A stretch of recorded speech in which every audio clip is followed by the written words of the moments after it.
Dalam video ini akan membahas tentang upaya pencegahan terhadap aksi terorisme.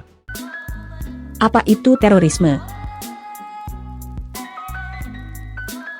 Terorisme merupakan perbuatan yang menggunakan kekerasan atau ancaman kekerasan yang menimbulkan suasana teror atau rasa takut secara meluas, yang dapat menimbulkan korban yang bersifat massal, dan atau menimbulkan kerusakan atau kehancuran terhadap objek vital yang strategis, lingkungan hidup, fasilitas publik, atau fasilitas internasional dengan motif ideologi, politik, atau gangguan keamanan.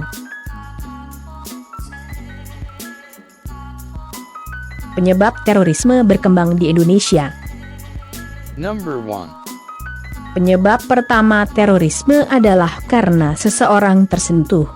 Bisa saja mereka pernah ditinggal oleh adiknya yang meninggal atau mendapat ajaran teror. Number 2. Penyebab yang kedua yaitu adanya komunitas garis keras pendukung gerakan radikal tersebut yang memberi doktrin kepada pengikutnya baik secara langsung maupun lewat dunia maya. Number 3. Penyebab yang ketiga yaitu adanya ideologi yang terlegitimasi dan mengakar. Misalnya mereka memperbolehkan untuk membunuh, melakukan kekerasan.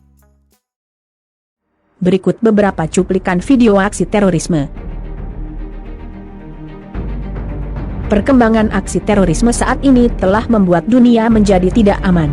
Hal ini dikarenakan ancaman terorisme dapat terjadi kapan saja dan di mana saja serta dapat mengancam keselamatan jiwa, termasuk warga negara.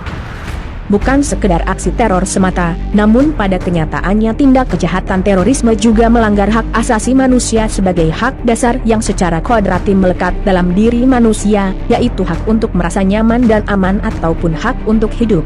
Selain itu, terorisme juga menimbulkan korban jiwa dan kerusakan pada harta benda. Tindak kejahatan terorisme juga merusak stabilitas negara, terutama dalam sisi ekonomi, pertahanan, keamanan, dan sebagainya.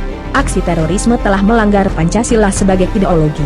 Pancasila sebagai ideologi, selain menghadapi tantangan dari ideologi-ideologi besar dunia juga menghadapi tantangan dari sikap dan perilaku kehidupan yang menyimpang dari norma-norma masyarakat umum. Tantangan itu meliputi, antara lain terorisme dan narkoba. Sebagaimana yang telah diinformasikan oleh berbagai media massa bahwa terorisme dan narkoba merupakan ancaman terhadap keberlangsungan hidup bangsa Indonesia dan ideologi negara.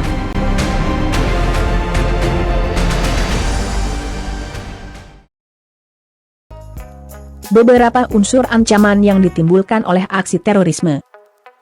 Yang pertama, rasa takut dan cemas yang ditimbulkan oleh bom bunuh diri mengancam keamanan negara dan masyarakat pada umumnya. Yang kedua, aksi terorisme dengan ideologinya menebarkan ancaman terhadap kesatuan bangsa sehingga mengancam disintegrasi bangsa. Aksi terorisme menyebabkan investor asing tidak berani menanamkan modal di Indonesia dan wisatawan asing enggan berkunjung ke Indonesia sehingga mengganggu pertumbuhan perekonomian negara. Strategi penanggulangan terorisme di Indonesia. Strategi dan langkah untuk melaksanakan tindakan-tindakan kontra terorisme telah ditempuh baik di tingkat nasional maupun tingkat kerjasama internasional. Urgensi pembentukan Undang-Undang Pemberantasan Terorisme semakin jelas menunjukkan komitmen Indonesia terhadap kerjasama internasional dengan merujuk antara lain pada resolusi anti-terorisme dari Dewan Keamanan PBB, 28 September 2001.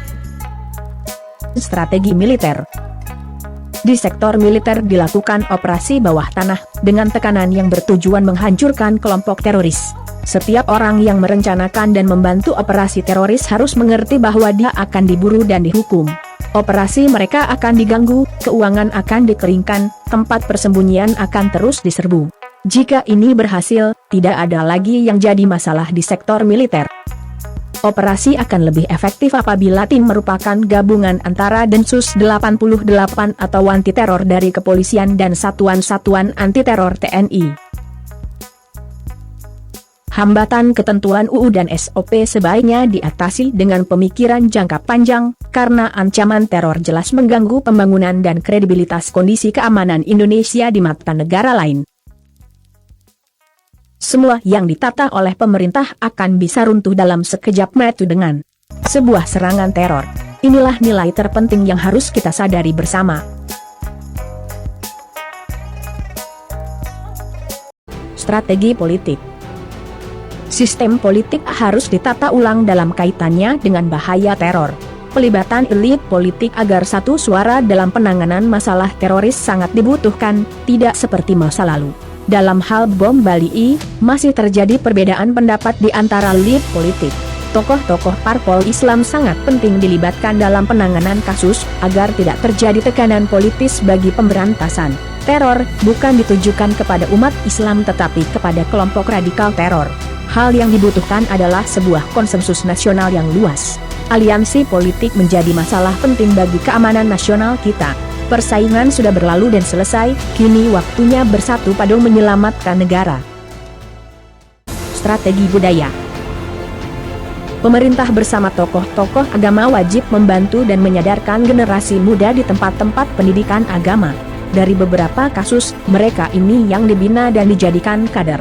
Beberapa anggota kelompok bersedia dan sadar untuk mati lebih disebabkan karena mampu diyakinkan bahwa surga akan didapatnya, dan mereka sudah berada di jalan yang benar. Menjadi tugas kita bersama untuk kembali menyadarkan pemuda-pemuda yang demikian bersemangat, agar kembali memahami pengertian baik dan buruk, pengertian haram dan halal serta pengertian jihad dan mati syahid. Di sisi inilah pemuda itu banyak digelincirkan. Umumnya serangan teror hanya ramai dibicarakan saat kejadian, dan biasanya setelah beberapa lama akan dilupakan. Perang dengan terorisme adalah perang yang sangat serius. Kini nampaknya pengadaran sudah merambah ke organisasi lain. Yang lebih berbahaya, beberapa yang dikader adalah mereka yang tidak berafiliasi ke organisasi manapun. Strategi budaya harus terus dilakukan pemerintah. Kita tidak rela apabila para pemuda Islam kita yang bersemangat dimanfaatkan dan dilibatkan dalam perang mereka. Melalui kebijakan strategis yang tepat guna dan tepat sasaran, kiranya tindak terorisme di tanah air akan dengan mudah ditanggulangi. Masyarakat menaruh harapan penuh kepada pemerintah untuk dapat memberikan rasa tenang, aman, dan nyaman dalam beraktivitas sehari-hari. Tidak pernah merasa khawatir keselamatannya terancam oleh aksi terorisme. Di samping itu, penanggulangan terorisme ini juga berkaitan erat dengan tingginya angka kepercayaan masyarakat dunia terhadap Indonesia yang berimplikasi terhadap iklim investasi secara global. Semoga Indonesia terbebas dari terorisme. Demikianlah pembahasan yang ada di video ini. Pemerintah dan masyarakat harus berperan serta dalam mengatasi aksi terorisme. Semoga negara kita cepat terbebas dari terorisme.